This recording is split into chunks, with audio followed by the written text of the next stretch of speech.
যে তৃণমূল থেকে কারুর দূরত্ব তৈরি করা বা তৃণমূল থেকে একটু সরে যাওয়া, এটা কোনো রাজনৈতিক শক্তি বিজেপি শুধু নয়, তার সঙ্গে পুলিশ প্রশাসনকে ব্যবহার করা হচ্ছে। ফলে অনেকে একটু চাপ খেয়ে যাচ্ছে, যেভাবে তাদের উপর বা তাদের ঘনিষ্ঠদের উপর মামলা মোকদ্দমা, গ্রেফতারি, ভিত্তিহীন মামলা, পুরনো মামলা, এইগুলোতে তাদের একটু সমস্যা হচ্ছে। ফলে কোনো কোনো সময় আমি আপনাদের দায়িত্ব নিয়ে বলছি, যারা সাংসদ ওদিকে গেছেন বা যে বিধায়কদের বলা হচ্ছে, তাদের মধ্যে কয়েকজন একেবারে গদ্দার, মানে জেনেটিক সমস্যা, কিন্তু বাকিরা কিন্তু তা নন।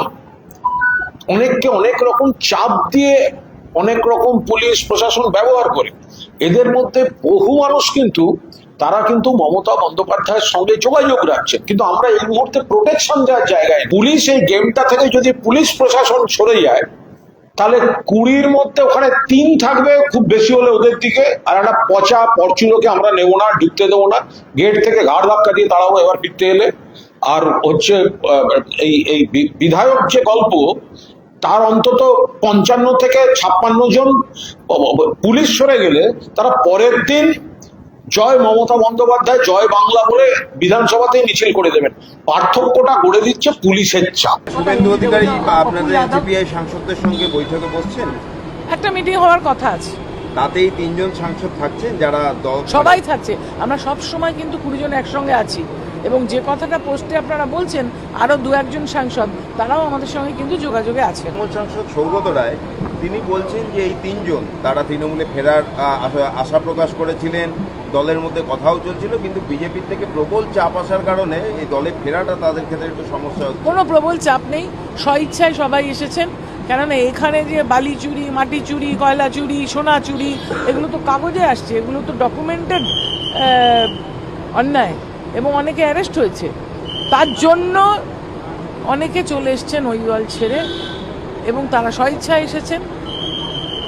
এছাড়াও আমি যে বললাম আরও 2-3 জন সাংসদ, যেটা কাগজেই বেরিয়েছিল সংবাদ মাধ্যমে, যে প্রাক্তন যিনি সর্বভারতীয় সভাপতি, বর্তমান স্বাস্থ্যমন্ত্রী জেপি নাড্ডাজি, তার সঙ্গে আলোচনা চলছে, তারাও তো আসার জন্য বলেছেন। সুতরাং আরও সাংসদরা কিন্তু এনসিপিআইতে যোগ দেওয়ার জন্য আমাদের সঙ্গে যোগাযোগ করেছেন, এটা ঘটনা। আমার খালি ওনাকে বলার যে যা পড়ে টোরে রয়েছে আর কি, আমি এমপিদেরটা জানি না, মানে শুনছি, এমপিও যারা রয়েছেন এটা একটু নজরদারি রাখুন, যে যারা রয়েছেন তারা আবার কালকে না চলে যান অন্য কোথাও। আর বিধায়কদের ক্ষেত্রেও একই কথা বলছি, যারা আছেন একটু নজরে রাখুন, দেখে টেকে রাখুন।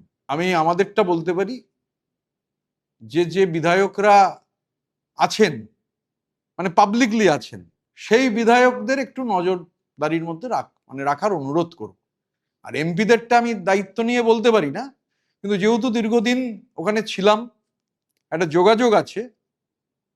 কালকেই একজন এমপি, মানে যিনি এনসিপিআই এর সদস্য নন, তার সঙ্গে আমার দীর্ঘ প্রায় 40 মিনিট টেলিফোনে কথা হয়েছে। তো মানে ঠিক আছে, বলেছেন, বলতে তো কোনো ট্যাক্স লাগে না, অসুবিধার কি আছে? দেখুন, তৃণমূল কংগ্রেস নির্মূল হয়ে গেছে, কেন এটা নিয়ে এত আলোচনা চলছে আমি তো বুঝতে পারছি। এটা প্রকৃতির নিয়মে, রাষ্ট্রবিজ্ঞানের নিয়মে, সমাজবিজ্ঞানের নিয়মে কালের গতিতে তৃণমূল চলে গেছে, তৃণমূল শেষ, তৃণমূল নেই। তো যে দলটারই কোনো অস্তিত্ব নেই, যেখানে লড়াইটা চলছে, ওই 13টা না 14টা অ্যাকাউন্ট আছে, কয়েক হাজার কোটি টাকা আছে, সেটা নিয়ে যে লড়াই, সিম্বল নিয়ে লড়াই, তাতে থেকে কে এলো আর কে চলে গেল, এটা নিয়ে মানুষের কি কোনো উৎসাহ আছে? মানুষ কি চর্চা করছে? কোনো জায়গায় শুনেছেন গলি থেকে রাজপথে মানুষ বসে তৃণমূলের ভাঙন নিয়ে আলোচনা করছে? ফলো করুন সংবাদ প্রতিদিন ডিজিটাল।